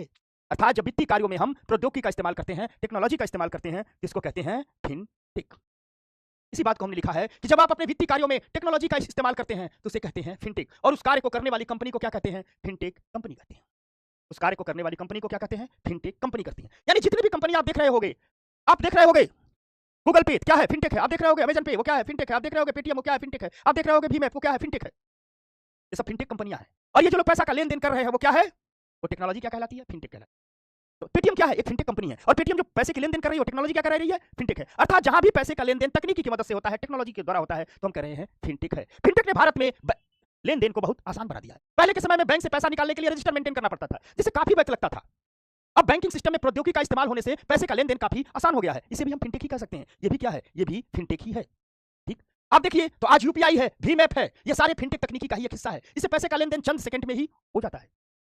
आज ढेर सारे देश में फिनटेक स्टार्टअप शुरू हो गए हैं। इस फिनटेक स्टार्टअप ने बैंकों के लिए पेमेंट, कैश ट्रांसफर जैसी सर्विसेज में काफी मददगार तकनीकी उपलब्ध कराई है। हर दिन कोई ना कोई बैंक रोज अपना एक ना एक मोबाइल वॉलेट लॉन्च कर रहा है। वह किसके सहारे लॉन्च करता है? इन फिनटेक कंपनियों के सहारे लॉन्च करता है। आज फिनटेक देश के दूर दराज क्षेत्रों में बैंकिंग सर्विसेज मुहैया करा रहा है। आज इस फिनटेक ने ठीक देश में के वित्तीय तंत्र में एक बड़ी हिस्सेदारी निभा ली है। आज भारत का वित्तीय तंत्र सिर्फ बैंकों के ऊपर निर्भर नहीं है, बल्कि पेटीएम, गूगल पे, फोन पे, इन सब के आ जाने से लिए कि आम आदमी को छोटे मोटे जरूरतों के लिए, छोटे मोटे लेन देन के लिए बैंकों की ओर जाना नहीं पड़ता है। बैंक लोगों की पहुंच में आए हैं। छोटा सा छोटा व्यक्ति भी फिनटेक में शामिल हो सकता है। 0 रुपए, 1 रुपए, 2 रुपए, 5 रुपए से लेकर के 10,000, 1 लाख, 50,000, 25, जो भी पेमेंट करना चाहते हो, आप फिनटेक के माध्यम से पेमेंट कर सकते हो। 1 रुपए भी भेज सकते हो। समझ गए? देश की आज बड़ी आबादी बैंकिंग सुविधाओं से बाहर है। बैंक नहीं गांव तक पहुंच पा रहे हैं। ऐसे में ठीक लोगों तक फिनटेक कंपनियां बैंकिंग सुविधाओं को पहुंचा रही है। सरकार की हमारी कोशिश है कि इकोनॉमी को लेस कैश बना दिया जाए। ठीक, सरकार कहती है ठीक कि हम इकोनॉमी को कैशलेस तो नहीं बना सकते, यानी एकदम नगद कम, एकदम ऐसी इकोनॉमी नहीं बना सकते जिसमें कैश ना हो, लेकिन हम ऐसी इकोनॉमी तो बना सकते हैं जिसमें कैश की भूमिका बहुत कम हो, जो एकदम लेस कैश हो। इसलिए कहा जा रहा है आने वाले दिनों में देश के भीतर फिनटेक की ठीक चीज बढ़ेगी। अगर आप कहोगे कि फिनटेक कितने प्रकार के होते हैं, टाइप ऑफ फिनटेक क्या होता है, तो फिनटेक कई प्रकार के होते हैं। एक होता है पेमेंट फिनटेक, भुगतान फिनटेक, जो सिर्फ पैसे का लेन देन करता है, आपके खाते से उसके खाते से आपने क्यूआर कोड स्कैन किया, सब्जी खरीदा, पैसे दे दिया। एक होता है लोन फिनटेक, आप देखते होंगे गूगल पर कहता है 500 का लोन लीजिए, 1000 का लोन लीजिए, तो एक फिनटेक कंपनी वह होती है जो लोगों को ऑनलाइन लोन देती रहती है। एक होता है वेल्थ टेक, ठीक, यह भी एक फिनटेक कंपनियां होती है जो लोगों को कहती है कि हम बड़ी मात्रा में पैसा देंगे, आप कोई ना कोई व्यवसाय इत्यादि कीजिए, आप कोई व्यवसाय कीजिए, आप कोई आइडिया दीजिए, आप कोई स्टार्टअप चला रहे हैं, तो बड़ी कंपनियां होती है जो कहती है आपके स्टार्टअप में हम पैसा लगा रहे हैं, इसको वेल्थ टेक कहते हैं। एक होता है इंश्योर टेक, आप जो ऑनलाइन अपना बीमा कर लीजिए, इंश्योरेंस कर लीजिए, इंश्योरेंस पॉलिसी खरीद लीजिए, तो कंपनियां जो ऑनलाइन इंश्योरेंस पॉलिसी खरीदती बेचती हैं, बीमा पैसा जमा कराती हैं, इन्हें इंश्योर टेक कहते हैं। ठीक, और एक होता है रेक टेक। रेक टेक का मतलब ये होता है कि ये पूरा तंत्र ऑनलाइन काम कर रहा है, ये पूरा तंत्र इंटरनेट पर काम कर रहा है। तो कई कंपनियां ऐसी होती हैं जो इस पूरे तंत्र को सुरक्षा देती हैं, कोई साइबर अटैक ना हो, कोई हैकर हैक ना हो, और सुरक्षा देने वाले फिनटेक को कहते हैं रेक टेक। ठीक, विनिमय प्रौद्योगिकी का काम करती हैं। यानी फिनटेक हमारे पास पेमेंट फिनटेक है, लोन फिनटेक है, वेल्थ टेक फिनटेक है, इंश्योर फिनटेक है, रेक टेक है। अब बात करते हैं जो चीज की, रेक टेक और सब टेक की, बस यही बात होती है। ठीक, अब एक बात होती है रेक टेक और सब टेक की, रेक टेक और सब टेक। अब देखो, एक शब्द है रेक टेक, एक शब्द है अंग्रेजी में जब इसे लिखते हैं तो ये होता है सब टेक, लेकिन जब इसे हिंदी में लिखते हैं तो इसे कहते हैं सुपर टेक। ठीक, अब कहोगे ये रेक टेक क्या है, ये सुपर टेक क्या है? एक बात याद रखिएगा, जिसे हम फिनटेक कह रहे हैं, इस फिनटेक में सब कुछ पैसा ऑनलाइन आ और जा रहा है। हमारा सारा डेटा प्राइवेट कंपनियों के पास है, हमारा सारा डेटा संस्थानों के पास। ऐसे में डेटा सुरक्षा और ग्राहक सुरक्षा प्रमुख चिंताएं हैं। पता चला आपके खाते को हैक करके कोई पैसा निकाल लिया गया। एक कार्टून हमने बनाया है, तमाम लोगों के पास फोन आता है कि आपके पास इनाम की राशि जाने वाली है, आप पासवर्ड अपने मोबाइल में डालिए। जो पासवर्ड डालता है सारा पैसा सफाचट।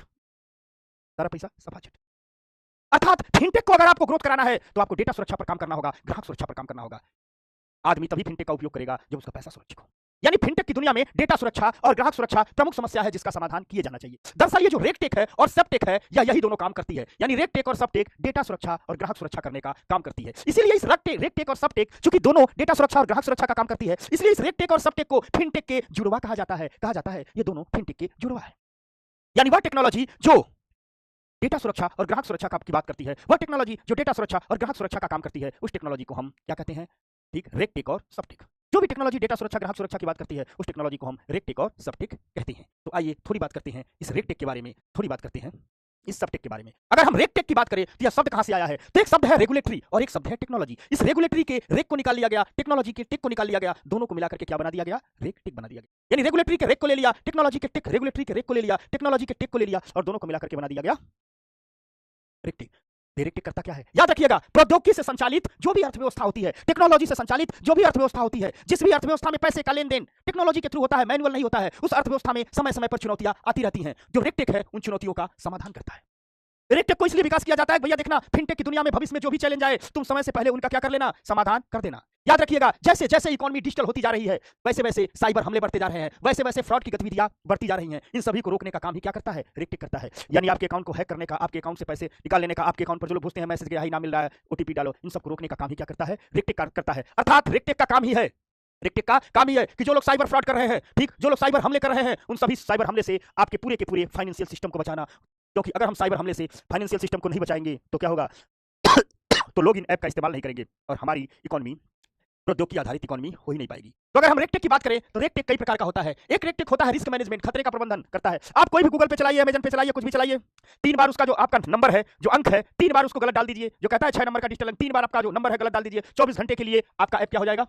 बंद हो जाएगा। यह किस लिए किया गया है? ये इसलिए किया जाएगा कि मान लीजिए आपका मोबाइल किसी के हाथ में लग गया, वो खोल दिया और वो धीरे-धीरे क्या करना, वो आपके कोड को तोड़ करके पेमेंट करना चाहता हो, तो माना जाता है कि जिस आदमी का ऐप होगा तो वो तो बहुत गलती करेगा 3 बार, चौथे बार में ब्लॉक हो जाएगा। ये है खतरे का प्रबंधन। ये भी तो एक टेक्नोलॉजी है कि आप गूगल पे चला रहे हो, 6 अंकों का आप फोन पे चला रहे हो, 6 जो डिजिट नंबर है उसको गलत डालो, फोन पे 24 घंटे के लिए ब्लॉक। अगर मान लीजिए इसलिए किया जाता है कि आपका होगा तो आप 3 बार गलती करोगे ही नहीं। अगर कोई दूसरा ले लिया है तो 3 बार में ही कोड आपका तोड़ नहीं पाएगा, तो 3 बार से चौथा बार में जाएगा, ऐप ब्लॉक हो गया। अगर आपका कोई फोन चोरी हो गया है तो आप 24 घंटे का टाइम रहता है, रिपोर्ट करके उसको ठीक कर लेंगे। साथ-साथ जितने भी लेन-देन होते हैं उसकी मॉनिटरिंग भी करता है और उसकी रिपोर्टिंग भी करता है। अब देखते होंगे कि आपका इस बैंक में अकाउंट है और इस बैंक से पैसा लेकर के आपने दूसरे बैंक में पैसा ट्रांसफर कर दिया, तुरंत आपके पास मैसेज आता है आपके खाते से पैसा कटा है, जिसके पास पैसा गया उसके पास मैसेज आता है आपके खाते में मैसेज आया है। तो जो मैसेज आता है वह सब रेगटेक करता है। जो ग्राहकों की आइडेंटिफिकेशन का भी काम क्या करता है? रेगटेक करता है। आप ई-केवाईसी डालते हैं बैंकों में, उसकी जांच भी रेगटेक करता है। अब कहता है बैंक पास केवाईसी जांच कराने मत जाइए, सीधे-सीधे ऐप पर आइए, यहाँ भरिए, जांच हो जाएगी, ठीक। उस केवाईसी जांच पहले बैंकों में केवाईसी लेकर के जानी पड़ती थी, अब नहीं जाना पड़ता है, ठीक। साथ-साथ रेगुलेटरी इंटेलिजेंस पर काम करता है। आप कहोगे कि रेगुलेटरी इंटेलिजेंस क्या होता है? रेगुलेटरी इंटेलिजेंस का मतलब होता है जो डिजिटल लेन-देन का जो रूल और रेगुलेशन होता है, उसको ये रेगटेक वाले लगातार बदलते रहते हैं। गौर कीजिएगा, किसी एटीएम में पैसा निकालने जा रहे हैं, 15-20 दिन लगातार निकाले, 15-20 दिन बाद देखेंगे उसी एटीएम से पैसा निकालने का सिस्टम बदल जाएगा। पहले वो कार्ड अंदर रख ले रहा था, तो अगले महीने जाएंगे तो कार्ड बाहर फेंक रहा है। पैसे निकालने का सिस्टम बदलते रहता है। इसे कहते हैं रेगुलेटरी इंटेलिजेंस। यही इसलिए किया जाता है, रेगटेक कंपनियां करती रहती हैं कि अगर कोई साइबर हैक या कोई फ्रॉड करने वाला इस एटीएम को मैनेज कर रहा होगा, इस एटीएम को पढ़ रहा होगा, तो जब तक पढ़ेगा समझेगा तब तक हम टेक्नोलॉजी क्या कर देंगे? बदल देंगे। समय-समय पर फोन पे पर आता है, अमेज़न पे पर आता है, समय-समय पर पेटीएम आता है, ऐप अपडेट करना है। ऐप अपडेट करने का मतलब कई हमने एक्स्ट्रा फीचर जोड़ दिए हैं, कई एक्स्ट्रा। ये क्यों होता है? इसी को कहते हैं रेगुलेटरी इंटेलिजेंस। कहा जाता है कि हमेशा साइबर अटैक करने वाले से आगे रहिए, हमेशा साइबर फ्रॉड करने वाले से क्या रहिए? आगे रहिए। यही सब काम रेगटेक करता है। तो आप कहोगे जब ये सब काम रेगटेक करता है तो सबटेक क्या करता है? आखिर अभी तो जुड़वा भाई है तो ये भी तो करता होगा। दरअसल होता क्या है कि रेगटेक करने वाली प्राइवेट कंपनियां होती हैं, टेक्नोलॉजी इजाद करती रहती हैं, सरकार को बेचती रहती हैं। मतलब रेगटेक कंपनियां प्राइवेट कंपनियां होती हैं, वो रेगुलेटरी इंटेलिजेंस का टेक्नोलॉजी इजाद कर ली, फिर एक्सिस बैंक से कहेंगे टेक्नोलॉजी देखो अपने एटीएम में लगवाओ, एक्सिस बैंक उनसे टेक्नोलॉजी खरीदेगा। वो एसबीआई से कहेंगे देखो ये टेक्नोलॉजी हमने इजाद किया है, इसको खरीदो सुरक्षा के लिए, तो एक्सिस को लगेगा अच्छा तो खरीद लेगा, एसबीआई लगेगा खरीद लेगा। टेक्नोलॉजी इजाद करेंगी और जाएंगी अमेजन पे के पास, फोन पे के पास, पेटीएम के पास, भीम के पास, देखो ना हमने बढ़िया टेक्नोलॉजी इजाद किया तुम्हारी ऐप की सुरक्षा के लिए, हमसे खरीद लो तो खरीद लेंगे। ये सब तो जो रेगटेक का काम करती हैं वो प्राइवेट कंपनियां होती हैं। तो रेगटेक का एक जुड़वा भाई भी है जिसे हमने सबटेक कहा था। दरअसल सबटेक भी रेगटेक वाला ही काम करता है, यानी जो काम रेगटेक करता है वही काम सबटेक भी करता है। तो फिर इस रेगटेक और सबटेक में अंतर क्या है? दरअसल जब किसी देश का केंद्रीय बैंक जैसे भारत के मामले में आरबीआई डेटा सुरक्षा और ग्राहक सुरक्षा के लिए काम करने लगती है तो उसे कहा जाता है सबटेक। अर्थात रेगटेक भी डेटा सुरक्षा और ग्राहक सुरक्षा के लिए ही काम करता है, लेकिन वो प्राइवेट कंपनियां होती हैं। दूसरी तरफ सबटेक भी डिजिटल लेन देन के डेटा संग्रह, डेटा सुरक्षा, ठीक, और डेटा विश्लेषण के लिए ही काम करता है। यानी सबटेक भी डेटा सुरक्षा के लिए ही काम करता है, लेकिन यह देश के केंद्रीय बैंक द्वारा संचालित होता है। तो हम कह सकते हैं कि जब किसी देश का केंद्रीय बैंक कुछ टेक्नोलॉजी का इस्तेमाल करे ताकि ग्राहक की सुरक्षा की जाए, डेटा की सुरक्षा की जाए, तो उस टेक्नोलॉजी को हम सुपरटेक कहते हैं, सबटेक कहते हैं। अर्थात जब डेटा सुरक्षा और ग्राहक सुरक्षा के लिए प्राइवेट कंपनियां काम करें तो रेगटेक कहलाती हैं, जब डेटा सुरक्षा और ग्राहक सुरक्षा के लिए आरबीआई यानी देश का केंद्रीय बैंक काम करे तो सबटेक कहलाता है। इसीलिए इन दोनों को जुड़वा कहा जाता है। इसीलिए इन दोनों को क्या जाता है? जुड़वा कहा जाता है। जुड़वा इसलिए क्योंकि दोनों का काम एक ही है, दोनों का काम है साइबर हमला रोकना, साइबर फ्रॉड रोकना, इसलिए जुड़वा है। अलग अलग किस मायने में है कि रेगटेक प्राइवेट है और सबटेक सरकारी है। अब बस एक बात और, एक शब्द होता है सैंड बॉक्स, एक शब्द होता है, ठीक, सैंड बॉक्स, ठीक। सैंड बॉक्स क्या होता है इसको बताता हूं। इसको ऐसे नहीं, यहां से ऐसे नहीं जानने की जरूरत है, ऐसे नहीं जानने की जरूरत है। सैंड बॉक्स यहां कठिन लिखा है, मैं आसान लिखता हूं। Sand box, sand box sandbox, देखो सैंडबॉक्स, ठीक। देखो है क्या कि मान लीजिए कोई कंपनी है, कोई ये कंपनी है, कोई ये फिनटेक कंपनी, मान लीजिए एक फिनटेक कंपनी, एक फिनटेक कंपनी, एक फिनटेक कंपनी, या क्या है फिनटेक कंपनी, इसने किसी टेक्नोलॉजी का विकास किया, टेक्नोलॉजी लाया, पैसे ट्रांसफर वाला, तो सीधे इसको हम जनता में थोड़ा दे देंगे कि लोग पैसा लेन देन शुरू करें। होना क्या चाहिए, पहले इसकी एक प्लेटफॉर्म पर टेस्टिंग होनी, पहले इसकी एक प्लेटफॉर्म पर इसका परीक्षण होना चाहिए। क्या होना चाहिए, परीक्षण होना चाहिए। इस प्लेटफॉर्म को ही कहते हैं सैंडबॉक्स, अर्थात इस प्लेटफॉर्म में क्या किया जाता है, एक प्लेटफॉर्म बना दिया जाता है, एक डिजिटल प्लेटफॉर्म है, इस डिजिटल प्लेटफॉर्म पर ढेर सारे बैंकों को जोड़ दिया जाता है, ढेर सारे बैंक जोड़ दिए गए, ठीक, ढेर सारे बैंक जोड़ दिए गए, समझना, तो ढेर सारे बैंक जोड़ दिए गए, कुछ इन बैंकों के कुछ कस्टमर जोड़ दिए गए। अब जो फिनटेक कंपनियां होती हैं, यहाँ फिनटेक को जोड़ दिया गया, ठीक। अब फिनटेक कंपनियां क्या करेंगी, अपनी, ठीक, जो ऐप है उस ऐप की टेस्टिंग करेंगी, टेस्टिंग में इस बैंक के खाते से इस बैंक के खाते में पेमेंट को भेजेंगी, ठीक, पेमेंट को भेजेंगी, बैंक हो गया। फिर क्या करेंगी, कुछ खुदरा दुकानदारों को जोड़ देंगी, कुछ दुकानदार खुदरा दुकानदार को जोड़, खुदरा दुकानदार को जोड़, ठीक, खुदरा, अब इस खुदरा दुकानदार से पैसा बैंक के खाते में भेजेंगी। समझ में आ गया मैं, यानी कुल मिला जुला करके कंपनियां क्या करती हैं, इस प्लेटफॉर्म से खुदरा दुकानदार जुड़ी हुई हैं, बैंक जुड़ी हैं, दूसरा बैंक जुड़ी हैं, कई प्रकार के ग्राहक जोड़ देती हैं, कई प्रकार के ग्राहक हो गए, कई प्रकार के व्यक्ति हो गए, ये ग्राहक हो गए, ठीक। इन सभी ग्राहकों को एक प्लेटफॉर्म से जोड़ देती हैं, यानी यह एक प्लेटफॉर्म हो गया जिससे क्या जुड़ चुका है, ग्राहक जुड़ चुका है, बैंक जुड़ चुका है, बैंक जुड़ चुका है, दुकानदार जुड़ चुका है, और फिनटेक कंपनियां इसी प्लेटफॉर्म पर अपने ऐप की टेस्टिंग कर रही हैं, अपने ऐप, मोबाइल ऐप की टेस्टिंग कर रही हैं, फिनटेक कंपनियां अपने मोबाइल ऐप की टेस्टिंग कर रही हैं। इसी प्लेटफॉर्म को कहा जाता है सैंडबॉक्स।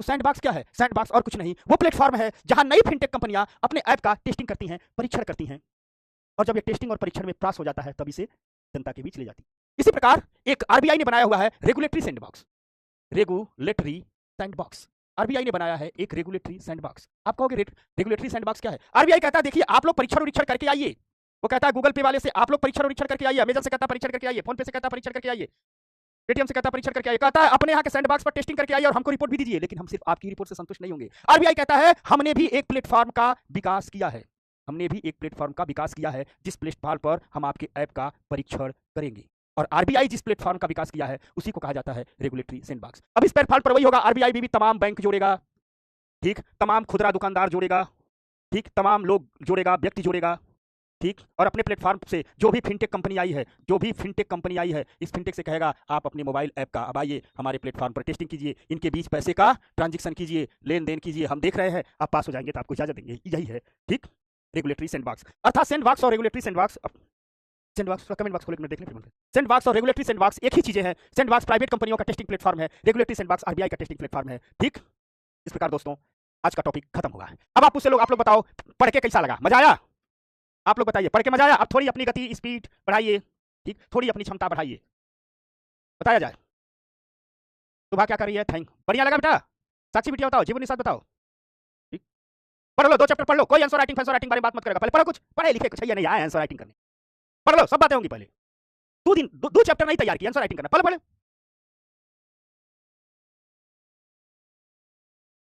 ठीक। आप लोग नोट, आप में से कुछ लोग, आप लोग परेशान मत होइए, मैं सब कराऊंगा। अरे पहले भैया कम से कम एक दो हो तो गया ना अब, ठीक, समझ गए? अब ऐसा ही पढ़ेंगे, ठीक, अब 3 हो गया।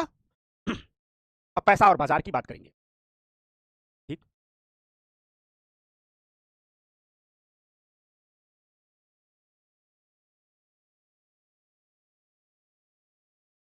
अच्छा क्लास बीच में रुक गई थी,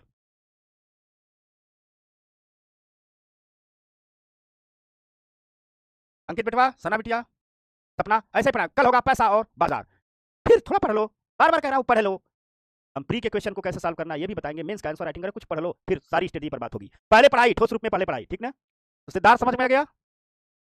जब बीच में क्लास रुक गई है, चलो तुम लोग की वीडियो चलने लगेगी, वो लोग ठीक कर देंगे, चलो, रुक गया था, ठीक, चलिए ठीक।